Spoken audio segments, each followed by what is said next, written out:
तेरे कांकर ओढ़ गए, तेरे कांकर ओढ़ गए, तेरे कांकर ओढ़ गए।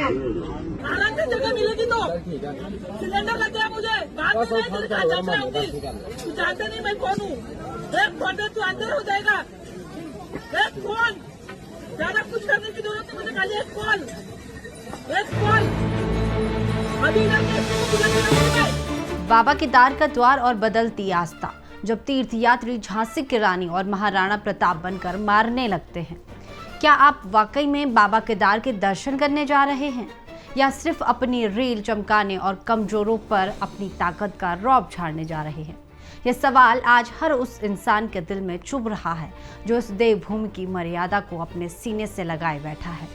हाल के दिनों में केदारनाथ यात्रा मार्ग से जो तस्वीरें और वीडियो सामने आ रहे हैं वो बेहद शर्मनाक है। जो लोग खुद 2 किलोमीटर पैदल चलने की हैसियत नहीं रखते, वो घोड़े खच्चर पर बैठते ही या पहाड़ों पर कदम रखते ही खुद को झांसी की रानी या पृथ्वीराज चौहान समझने लगते हैं। जरा सी बात पर उन गरीब मजदूरों और सेवा प्रदाताओं के साथ बदतमीजी, गाली गलौज और मारपीट की जा रही है, जो अपनी पीठ और मेहनत के दम पर इस यात्रा को मुमकिन बनाते हैं। आज इस स्टोरी के जरिए हम सीधे उन तथाकथित भक्तों से बात कर रहे हैं जो मोक्ष की चाह में पहाड़ों पर आकर अपना आपा खो रहे हैं। देश और दुनिया के लिए चारधाम यात्रा शायद एक बड़ा टूरिज्म हब या कोई बकेट लिस्ट का हिस्सा होगी, जहां आकर लोग वैकेशन मनाते हैं। लेकिन कभी सोचा है कि यहाँ के लोगों के लिए केदारनाथ क्या है? बाबा केदार इस भूमि के रक्षक हैं, लोगों के इष्ट देव हैं। पहाड़ों में रहने वालों का सुख दुख, उनका वजूद सब बाबा के चरणों से शुरू होकर वहीं खत्म होता है। यहाँ के लोगों की आस्था उस स्तर की है जहाँ वो बाबा के आंगन में जोर से चिल्लाने तक को पाप समझते हैं। पहाड़ों की व्यवस्था संभालने वाले लोग अपनी सादगी और सीधेपन के लिए जाने जाते हैं, लेकिन इसका मतलब यह कतई नहीं है कि कोई बाहर से आए और उनके आत्मसम्मान को पैरों तले रौंद कर चला जाए। यहाँ की वादियों में काम करने वालों का अब साफ कहना है, हमें ऐसी आमदनी या ऐसा पर्यटन नहीं चाहिए जो हमारी आस्था को कलंकित करे और हमारे आत्मसम्मान को ठेस पहुंचाए। जरा ठंडे दिमाग से सोचिए, आप दिल्ली, मुंबई या किसी बड़े शहर के बंद कब्रों से निकलते हैं। गौरीकुंड से केदारनाथ की खड़ी चढ़ाई देखकर आपके पैर कांपने लगते हैं। तब आपकी मदद के लिए आगे आता है वह घोड़ा खच्चर संचालक या वह स्थानीय मजदूर, जहां आप बिना किसी वजन के एक चक्कर पैदल नहीं चल पाते। वहीं वह मजदूर या संचालक दिन में कई बार उस जानलेवा चढ़ाई को पैदल नापता है।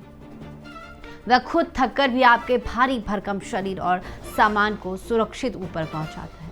जैसे ही आप घोड़े पर बैठते हैं या किसी की सेवा लेते हैं तो आपके अंदर का योद्धा जाग जाता है। जरा सी घोड़े की चाल धीमी हुई नहीं कि आप चिल्लाने लगते हैं। बात हाथापाई तक पहुंच जाती है। एक ऐसे इंसान पर ताकत दिखाना जो अपनी रोजी रोटी के लिए मेहनत कर रहा है, ये कौन सी मर्दांगनी है? इस यात्रा मार्ग पर एक और अजीब मानसिकता देखने को मिलती है, सामान के रेट को लेकर विवाद। लोग शिकायत करते हैं कि पहाड़ पर पानी की बोतल, चाय या मैगी महंगी मिल रही है, लेकिन क्या आपने कभी इसके पीछे का गणित समझा है? जिस केदारनाथ धाम की खड़ी चढ़ाई पर आप खुद 2 कदम नहीं चल पाते, खुद आप खाली हाथ नहीं चल पाते, वहां आपकी सहूलियत के लिए पानी, राशन और गैस सिलेंडर जैसी हर छोटी बड़ी चीज इंसान या जानवर की पीठ पर लदकर मीलों का सफर तय करके पहुंचती है। उसमें कितनी लागत, कितना जोखिम और कितनी हाड़ तोड़ मेहनत लगती है, इसका अंदाजा एसी कमरों में बैठकर नहीं लगाया जा सकता। यही लोग जब शहरों के किसी बड़े रेस्टोरेंट या 5 स्टार होटल में जाते हैं तो वहां बिना सवाल किए हजारों का बिल चुकाते हैं और अपनी रईसी दिखाने के लिए वेटर को अलग से टिप भी देकर आते हैं। लेकिन बाबा के दर पर आते ही ये लोग कौन सी बुद्धि घर छोड़ाते हैं? वह चंद रुपयों के लिए स्थानीय दुकानदारों और मजदूरों से उलझ जाते हैं। हम सीधे आपसे सवाल पूछते हैं, जो लोग पहाड़ों में आकर हुड़दंग मचा रहे हैं, मेहनत कश लोगों से मारपीट और पैसों के लिए बहस कर रहे हैं, क्या उन्हें सच में लगता है कि बाबा केदार उनके इस व्यवहार से खुश होंगे?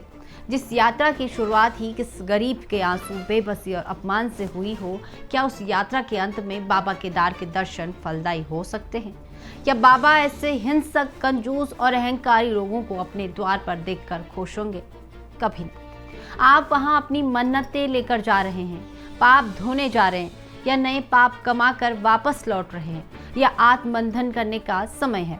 अब सबसे बड़ा सवाल यह उठता है कि बार बार समझाने, अपील करने और गाइडलाइंस जारी करने के बाद भी जो लोग बाज नहीं आ रहे, उनका इलाज क्या है। अब वक्त आ गया है कि बातों के बजाय सीधे कड़े एक्शन से इन्हें सबक सिखाया जाए। जब व्यवस्था में तत्परता है तो उपद्रवियों पर कड़ाई क्यों नहीं।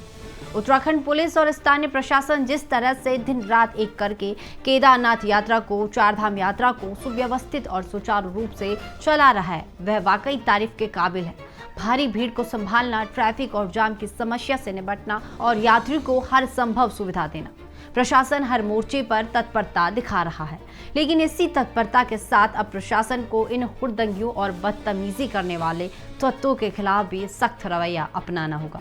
जो लोग देवभूमि की मर्यादा को तार तार कर रहे हैं, स्थानीय लोगों या मजदूरों पर हाथ उठा रहे, उनके खिलाफ तुरंत मुकदमा दर्ज कर सख्त कानूनी कार्रवाई की जानी चाहिए। यात्रा मार्ग पर उपद्रव मचाने वालों को सीधा सलाखों के पीछे भेजा जाना चाहिए, ताकि देश और दुनिया से आने वाले हर यात्री को यह कड़ा संदेश मिले कि बाबा का दर आस्था के लिए है, गुंडागर्दी के लिए नहीं।